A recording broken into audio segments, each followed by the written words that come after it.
Welcome back to another episode of Sovereign Syndicate. We're going to be continuing where we left off in Chapter 7.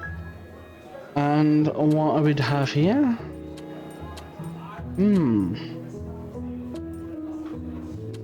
So we can do this stuff. So we can speak to the people here, potentially wrap up a few more objectives, and it's time to move on. Ginger, to settle the stomach, honey to soothe the voice, and a generous helping of whiskey for the nerves, and for yourself? Ha! No relative you'll ever be, my duck. Beatrix, what's up with you? There's Bee slouched against the bar like as her last friend. Judging by the row of glasses, she seems to be well into her cups. You're putting them away this evening, Bee. You'll flow right out of here into the gutter at this rate. Yes. Not even a giggle. She must really be feeling down. What's the occasion anyway? You worried about Sykes? Sykes has been on my mind, yes, but not because he threatened me. That was nothing. Thank you for the candy by the by. It was a kind gesture and much needed. Then what troubles you? You're right about him, Clara, about his love of the moonlight. You're not the only one. Zora's cribbed as well, God save us. Despite our differences in the past, she's looking for someone, and they want to spill her feelings too tonight. Sykes and I, there was one night recently, quite a passionate night. We were in rather a frenzy, a bit rough, though nothing either of us did not desire, I assure you. Nothing particularly jarring there, sounds entirely within reason thus far, seems to know some clients request a rougher edge to things. I won't say I wasn't titch-marked up by the end of it, though so was Sykes for that matter, Still, Zora was less than refused to see her star Gale bearing such marks. It's not unheard of for dogs to take precautions against such things. Certainly we aim to maintain a certain air, but should hardly be the impetus for the madam's ire. These things happen. Only made it worse today, what the pills, so it's given me an ultimatum. Breaking up with Sykes, or she'll boot me from the rows for good and withhold my pay for violating house rules. That was an insane boost. Mixing work and personal relationships often lead to disaster, but falling in love is not a crime, Bee, nor is change. Saints know I'm no example of steadiness, nor of routine. And mistakes happen. At any rate, I'm happy for you, and a little surprised, to be honest. I thought everything was strictly business with you. Ours might not be the most simple profession, but I'm still human, Clara. In this line of work, we form connections now and again, or else attempt to fend off undue familiarity. Unlike that chilly tyrant Zora, it seems, but that's enough moping about, aye? It seems that's enough moping about, eyes forward, aye. That's right, I'm watching with the gin. Too much of it produces a rather poor complexion in the morning. Have a good evening, Bee. Same to you, Clara, and thanks for the pep talk, I suppose. I just realised we should be the Minotaur now, right? I'm a little bit surprised that we're not. Evening, Ginger Cake. Tessica? Of course I made it, darling. Look, you haven't had any faith left in you. I must admit, I wasn't expecting to see you tonight. Well, I'm afraid we'll be leaving after the performance. I hate to cut and run, but I have a showing with a well-heeled patron this evening. Hold on, I need to check something. What friend?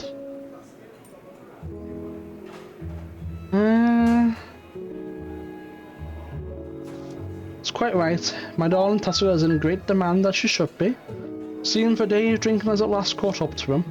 Thanks, Calvin, sweet of you to say. It was kind of you to spend the day about at the bar in my stead, lest our dear Clara catch the morbs before her big day. Well said, Tessica. They have the finest and cheapest absinthe in the East End, and you let me keep a tab. Yes, Calvin, and you charge extra if you don't pay on time. Well, I really appreciate the both of you making it. Of course, my dove, and I'm sure you'll do just fine even without our well wishes. It's hardly my first performance, Tessica. As well I know, I was at your very first performance in London after all. Of course I remember, that was how we met, and your support for the years has always meant the world to me. Wouldn't have had it any other way, Ginger Cake. Now get up there and give us a show to remember, Miss Reed. Best of luck, Clara, not that you'll need it.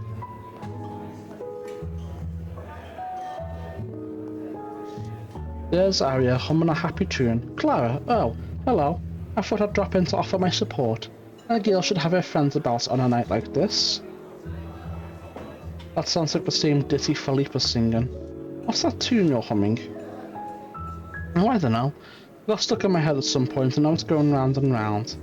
Harry's never been a good liar. I heard it earlier from the fishmonger Philippe. It would seem the two of you gotten rather close. Yes, I suppose that must be what I heard. He is really very sweet, a good fellow, but I'm not entirely sure of my feelings for him. Not yet. And the street fellas are about to propose. They could turn into a real casino. Some clients are better than others, certainly, and I confess I've grown fond of certain customers in the past. As a general rule, this is something I try to avoid, but never to the extent that I'd turn down payments. Let him pay for it until he makes a real commitment, at least, if that's what you want, I mean. If that's what I want, there's the rub.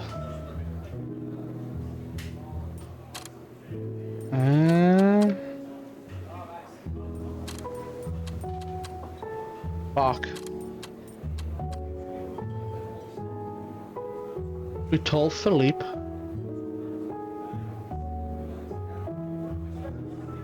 I'm sorry we need time to think about it, but perhaps you should find him, Arya. Talk to him. The sooner the better. Figure out what it is you want together. Yes, you're right, interface this head on. Better that than have an image of it cling to her, distract her.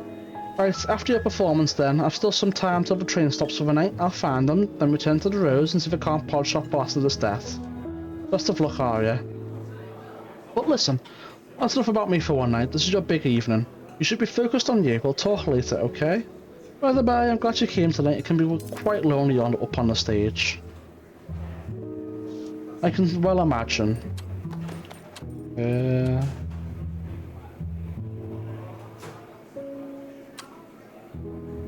I'm a bit jealous, you know. You've always been so bold. Now I have a little something bold on the back burner myself. It's a titch alarming, truth be told. Still, she's her own woman. I just hope she knows what she's doing. Have you heard about this courtesan killer that people are on about? Rather worrisome now. Oh yes, indeed. Something on your mind? Perhaps so, but Clara, I'm not sure it's anything at all. Maybe it's the best to let sleeping dogs lie. What's going on? Really? Alright, perhaps it will be good to share my concerns. Though keep in mind I've no idea if what I know amounts to anything at all. And what is it you know? A friend of mine has been missing for some time. Her name was Grancini. We used to work together before the factory burned. The textile father put Arya out of work. She'd not been around for months and then, oh dear, I found that she had washed up in the Thames ages ago. All that time and no one had claimed her body. She was placed in a pauper's grave. Her family's from abroad, India originally, though Gran was raised in Yugoslavia. The nation of wolves? That's what they call it here in England at least. Gran's mother was a lycanthrope, though my friend never took the bite. What's that to do with the courtesan killer? I'm not sure. Only that her body was in a terrible state when it was found. But it had been weeks since she was killed. A long time for their bodies to decay.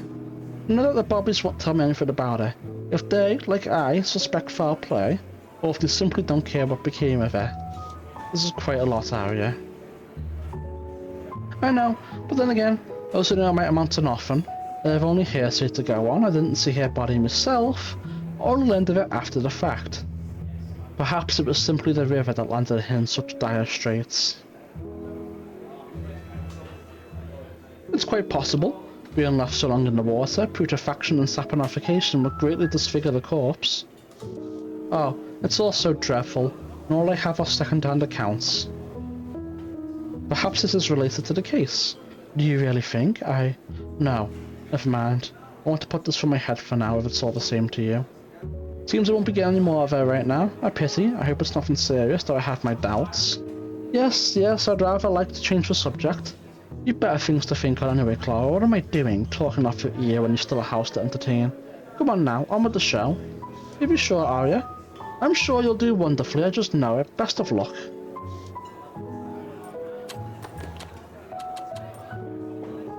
We've asked around about the case, so I'm a little bit relieved about that one. Lefty Brown. Well, hello, Miss Clara Reed. Lefty. Lefty and I go all the way back to my bullfrog days when I stepped away from stealing for the most part. She's still at it. And the most expert thief in the East End. Didn't she get away with the Queen's demand from the diamonds from the Royal Gallery? That's true, but the Crown got them back again, not before Lefty made a cut, that is, and came away scot-free. How's business tonight? Any high rollers with too much dosh? We know how it is. There's always some lummox who just cannot wait to be part of his fortune. Presume watch this player now. No. No. I do not like auto failure. I only like auto success.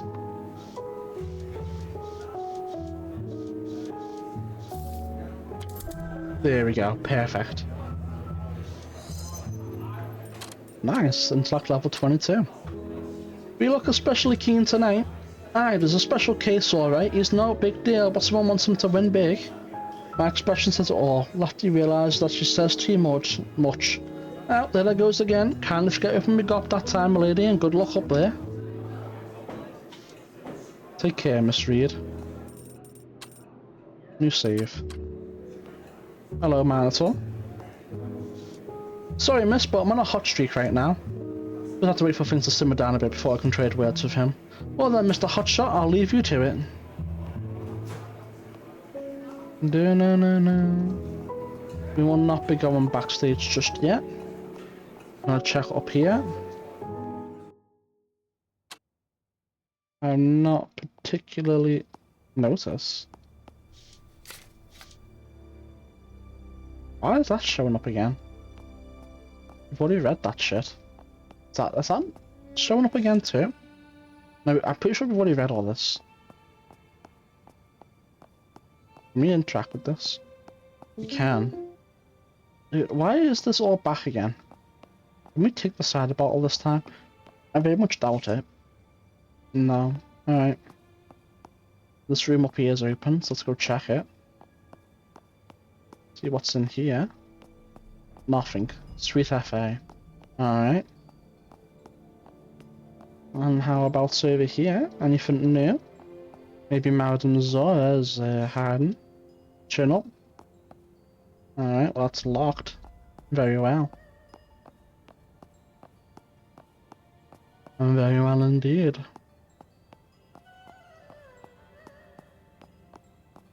Let's go see if we won our bet. I very much doubt it. But we'll see.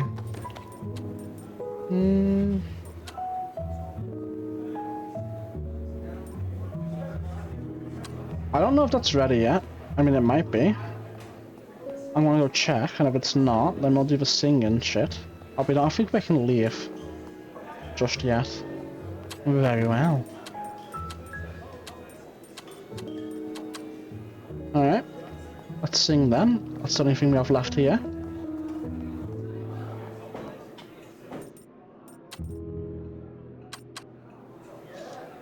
This goes to the green room in my last show in London, I must say. Nostalgia's like a knife. Now then, I know the steps and how to hit the notes. Shall we begin? I'm as ready as I'll ever be. Let's get them a night to remember.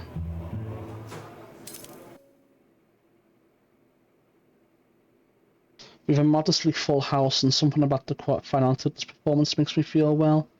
It's hard to put a finger on it.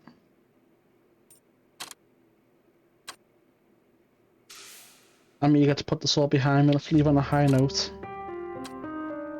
The band begins to play a hopeful ballad for my years in America. I can't progress yet. I'm trying. Must be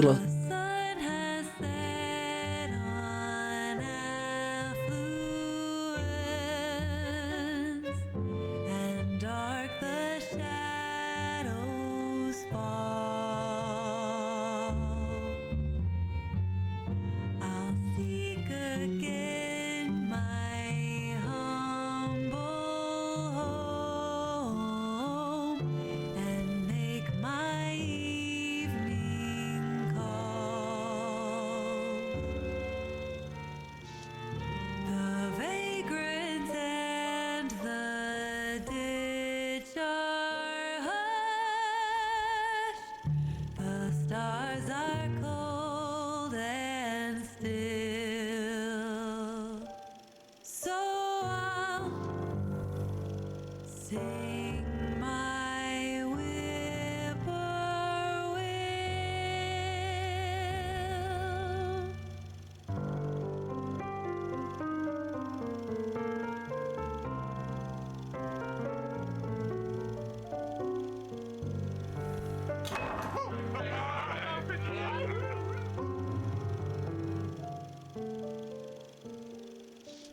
Dim night with red bare mantle spread, envelop stream and fair,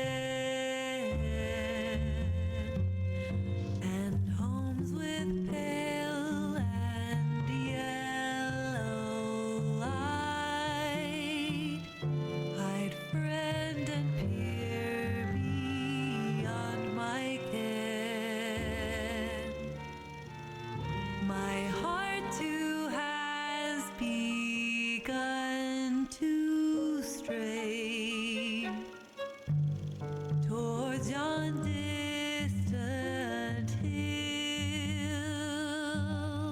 and I will tune my whippoorwill.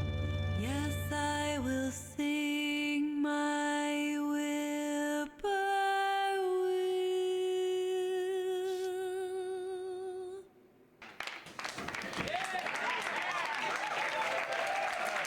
Quite a performance to go out on, I suppose I did all I could. Quite the performance, Clara. A masked man whom I have never seen. Perhaps he hopes to hide his identity while frequenting the Velvet Rose. I do hope the audience enjoyed it, first time at the Palladium. Perhaps I could have one of our girls give you a tour of the Rose upstairs. Thanks, but I'm quite fine down here. In point of fact, I attended tonight to see you. Your reputation precedes you. Seen the posters advertising my performance, something like that. He was not here for a transaction with the Rose, and perhaps something unscrupulous. Certainly he did not come just to see me sing. I'm glad you liked the show, but I'm quite busy this evening and I should be getting on. Is that right? I noticed someone else this evening who seems to be quite busy as well. He gestures towards the raucous gaming tables where the burly monitor who interrupted my performance still sits, still entirely sozzled. Still adding to an already obscene pile of winnings. Shame about that interruption, some people just don't know when to quit. That fellow does seem busy earning dosh. Perhaps he would enjoy some time at the Rose. And put his earnings to a better use than a game where he could lose it all in a bad one. I was thinking much the same. Where are you now? That's quite perceptive, Miss Clara Reed. Something in the stare tells me he's been watching me closely for a while. Is he up while Lancaster's goons, just waiting for the right moment to strike? In any case, he's right. That gamble is a good mark, and I should think he owes me for interrupting my show. I should see if I can't convince him to part with a portion of his capital. Or the entirety if need be. Well, I'll leave you to it. Best regards, Miss Reed. And he takes his leave just as mysteriously as he appeared.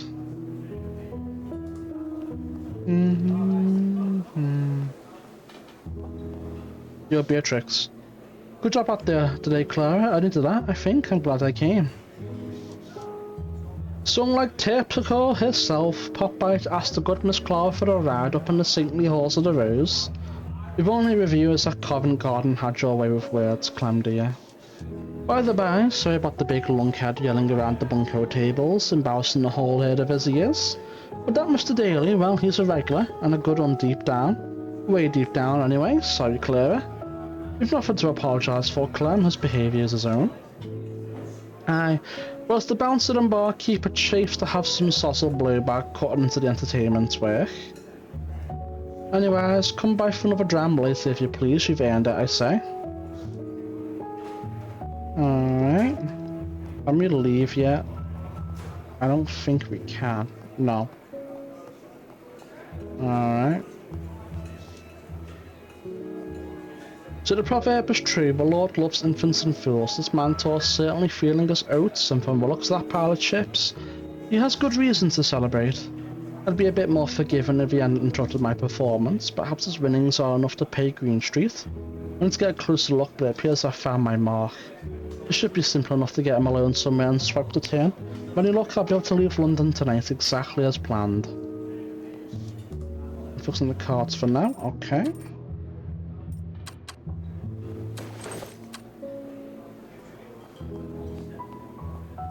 He's rinsing the casino.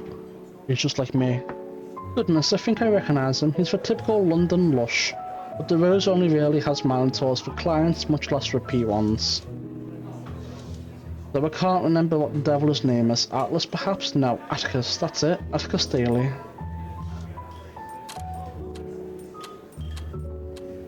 Nothing's close to leveling.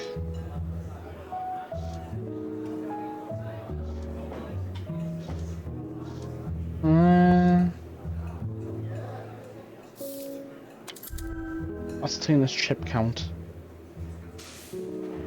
This single blue chip catches my eye first, which alone is equivalent to £20. Additionally, 10 black chips, 15 whites, and a generous helping of greens. Merciful saints. And here's your stack of tenors. I'll have to place the last red chip on a column, stack 10 high and slide towards my mark. The grand total is something to behold.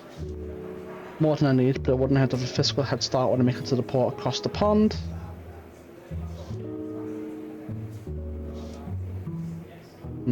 Do it. Succeed. Nice! I might have underestimated his tolerance. It appears to have some remaining control of his inhibitions. He'll certainly remember me come morn. A fact which should not matter as long as I am able to leave London as planned. He's able to count in multiples according to the value of a chip, and then arrange them into stacks, albeit at a sluggish pace. Convince him to have another drink or two will make this easier.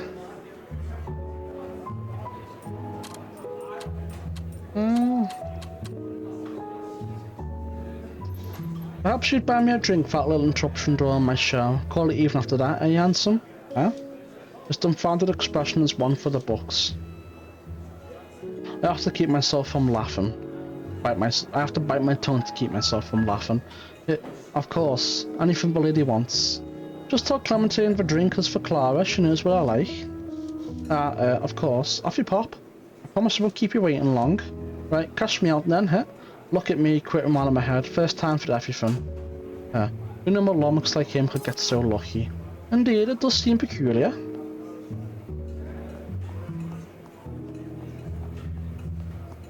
Come on, you can do it. There you go.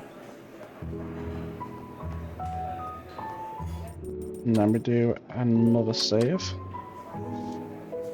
Something for you in the old bowl here. It seems the whole borough is on the lash tonight, and this it's my mark, John, or you Clementine. I don't think there's anything. I'm gonna double check in here. I don't know if doing that thing for him will end the chapter. No, I don't think there's anything in here. I'm just gonna go. I'm not even gonna bother.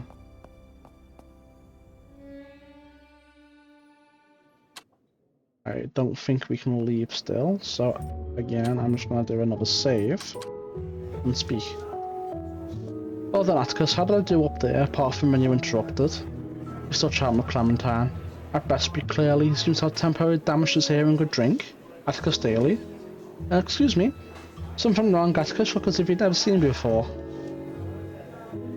Of course I do. You've met many times. Now we're getting somewhere. I didn't know you sang so beautifully. Thank you, Atticus, and this coming from a man who must be well versed in myriad forms of entertainment. Miri, is that your name? No, sorry, it's Clara Reed for Chantos. Let's get you a drink. It's gonna be even easier than I thought. Don't fash yourself, let's have a drink upstairs instead. His eyes light up like a gas lamp. What are you saying, Miss Reed? Mr. Daly, you've been to the Rose before, have you not? Perhaps you might join me somewhere more private and see where it leads us. Do you still want that drink? I just remembered I promised you one.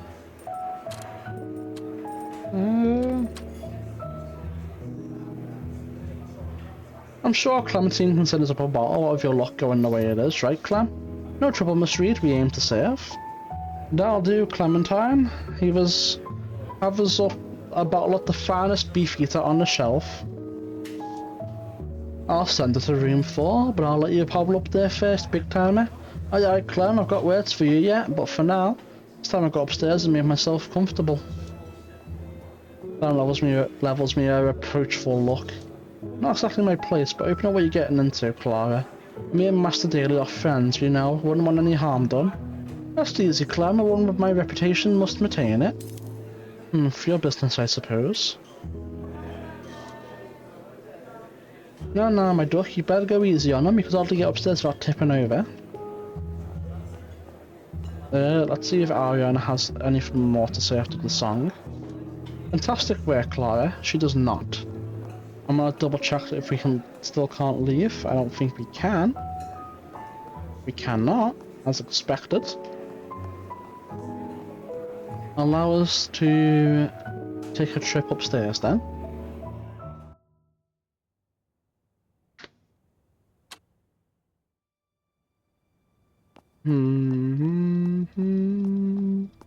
I believe he's over there.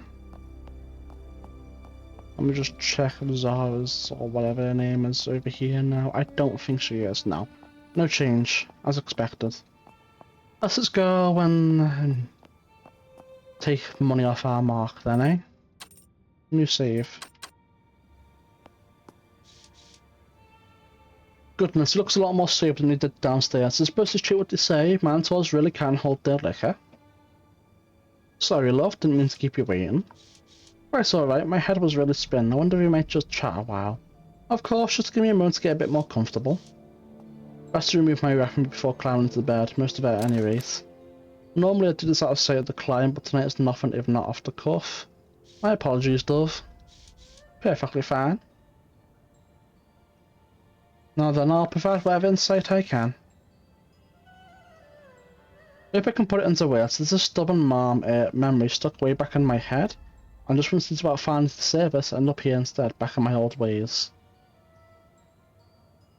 I know the feeling. Perhaps I'm a born drifter, not meant for the straight and narrow. Even when my luck runs out, I never hit rock bottom. I wonder what rock bottom looks for him. What might it take to admit he's found himself there? Look, no use me maundering about my past. I ought to throw away all that and embrace the moment. Think I heard that in some poem once. I simply have an adventuring spirit, a soul taken to wandering. That means I'm never quite sure of what I want. You're in good company there. This modern life is impossible to foretell, but we adapt or die trying. No. Often wrong with a little uncertainty, everything and everyone is in a muddle, at least some of the time. All the time in my case. I feel like something's in my past locked away, and however much it scratches I can't let it out. Maybe I just need an ear or a warm body next to me. I don't actually provide our Atticus, you're all paid up till morn.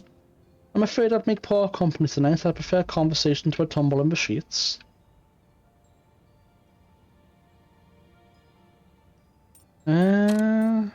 Character's pretty high. I'm going for this one, but in reality I mean this one. I'm doing this for the skill point. But I would pick this one. I wouldn't have said no to a tumble, not only because of the coin, I think it would have been quite interesting. Might you indulge my curiosity? Have you ever had a hornpipe? Beg pardon, what I mean is, have you ever been with a minotaur? Not exactly. Does it frighten you? Again, something like this would be my choice, but I'm going for the grace points. On the contrary, the world is full to bursting with unique wonders. And many new horrors besides. So where do we go from here? Let's give it a go, whatever you like. His motions are shaky, unsure. He swoons and clutches at his head in regret. The poor man must have really been through the ringer as of late. Sorry, but this isn't how I wanted this to go. I'm in no right state tonight. It's no trouble, really, and it's my job to provide comfort besides. Thank you, you are quite kind, Miss Reed. If the poor fellow only that I'm about to take him for is worth. Let's lie back and I'll fetch the tea caddy. Chamomile?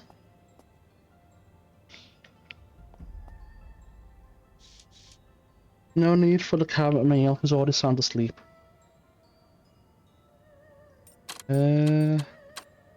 Time to rob the sorry sort. Stolen runs added to inventory. Here's the doshy one from the Palladium. Trifling east to slip away now. Enough to pay Queen Street off though, only barely.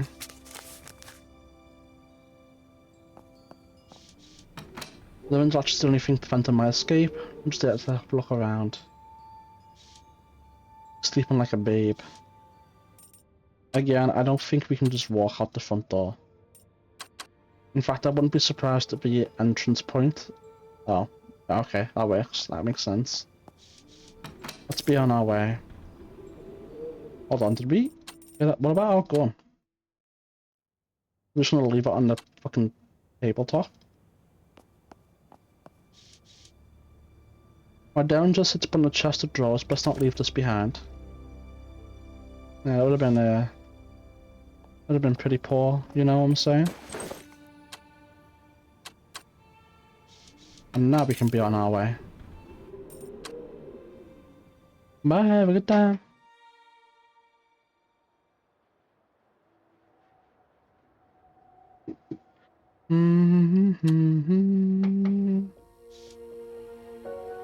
If I take the side alley across from the train station but to reach the wharf out of sight and mind. The unfortunate Poe Pickett hunches by the stairs to the Palladium, chin drooping, hand heavy with gin soak. Mr. Pickett, are you alright? Bizarre, dribble drabble. The poor fellow doesn't remember our prior meeting, must be entirely soaked in gin. May I help you somehow? Perhaps fetch some water? Dribble, I said, drivel. Another drivelling snob rat. Come to pick up my pockets while I'm sleeping off to the thriller. I'll pick him then, Poe Pickett ain't got no jangle and tin. I am no pickpocket, at least not anymore. You should be to see from the glad rags I'm wearing that I'm hardly dressed for thievery. Although to be fair, I did just rob someone. Just another snob gone slumming then, is it? If you're not here after rob Poe Pickett, what are you after? Nothing more than a little conversation. Well, I've got a conversation for you, that is, if you don't have any snobbish sort of business at hand. Why not have some time to spare? Aha, I'm glad you said that. This here's a good friend of mine. The chestnut stood at the facade of the Palladium. Go on then, talk to him, I said. No soul in sight of all the useless rumblings to spend my time on. At least this one doesn't mean any harm.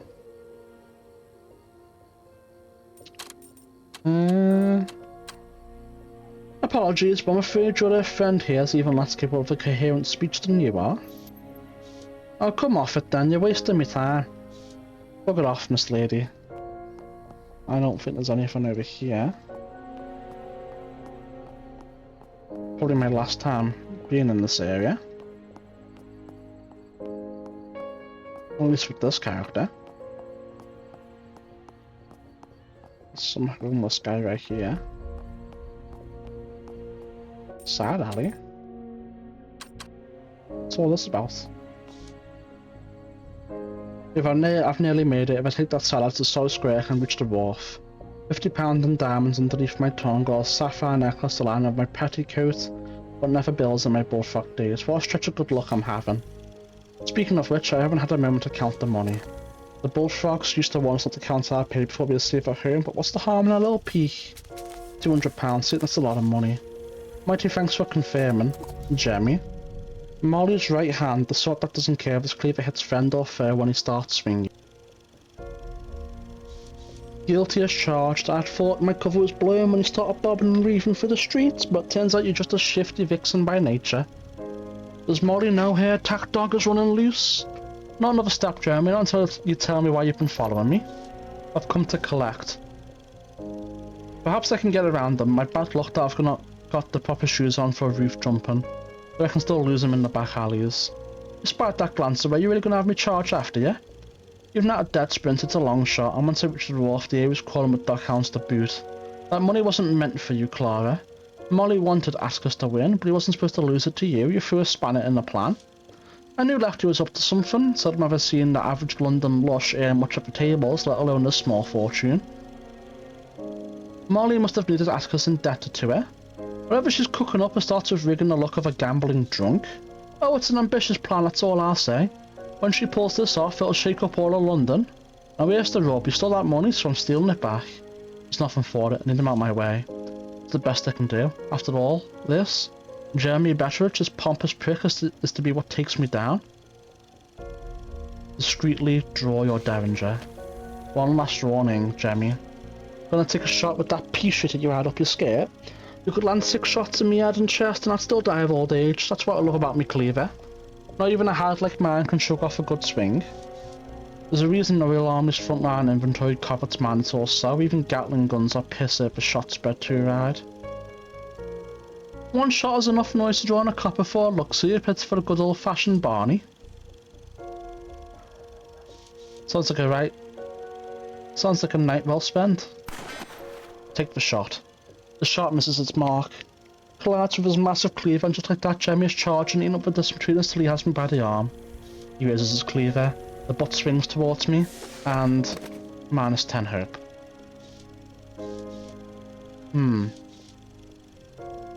Try to move. Anyway, that porn and Molly's blasted games. Awareness is slow coming, but soon enough I find myself blinking up into the caustic glare of London lamplight. I am alone in Beggar's Lane, and of course my stolen winnings are long gone.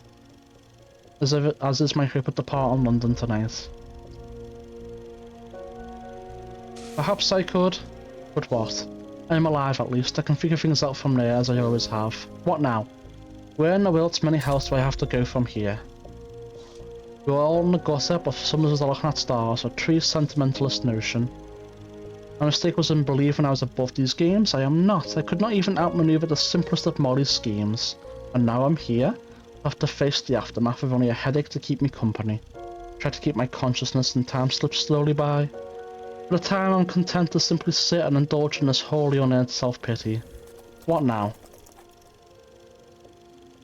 Is this the end of a chapter? If so, I've made a mistake. Would you like a hand, Miss Reed? I've had a choice. Here to help me along, I've still has to be written up for vagrancy. I'm not a Bobby, Miss Reed.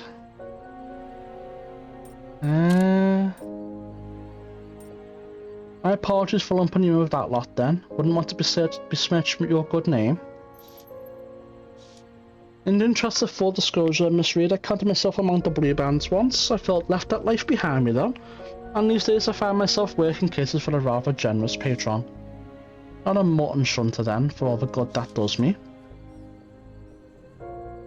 It appears you've been robbed.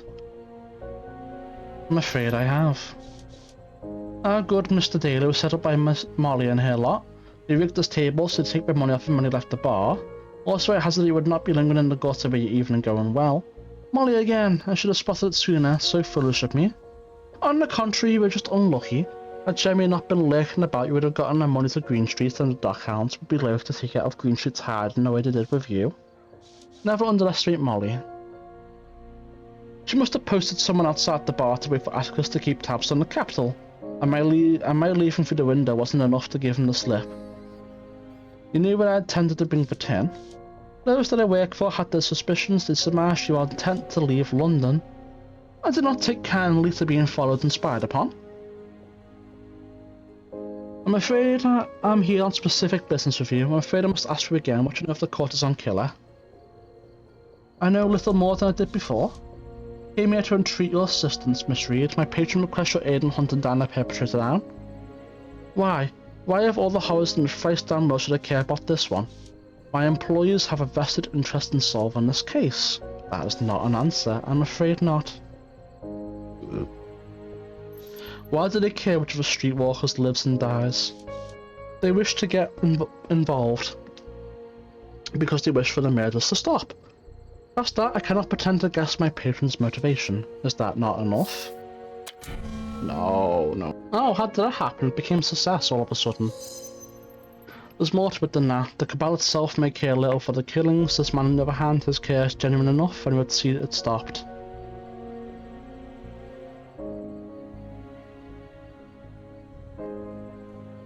Alright. It's alright. Yes, I'll work with you to find the cousin killer. You have my aid till the butcher is dead or jailed. Or till the great pit itself opens up to swallow the Thames. A circumstance which seems less unthinkable with every passing year. I make no promises regarding the purchase of my service after the villain is put down.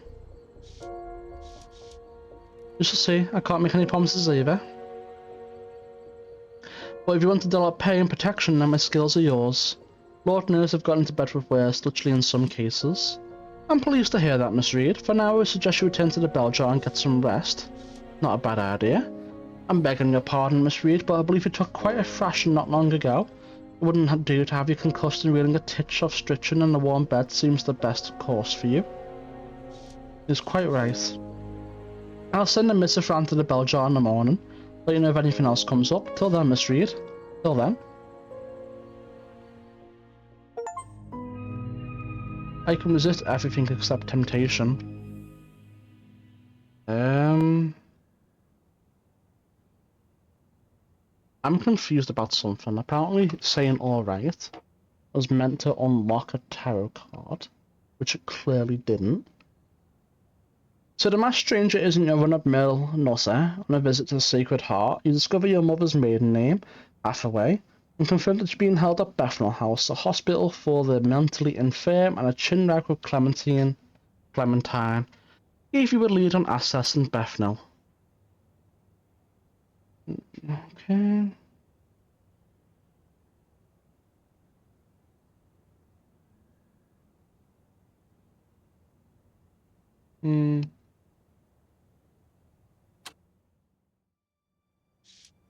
Awake now, awake. A new day calls, and you must answer, however much it chafes you.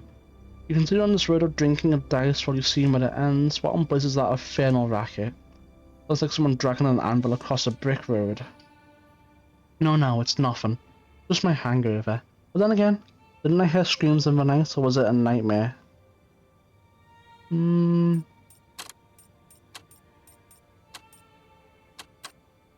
There's a putty in my mouth like I was chewing on a juniper branch, but was it only the gin I was tipping back?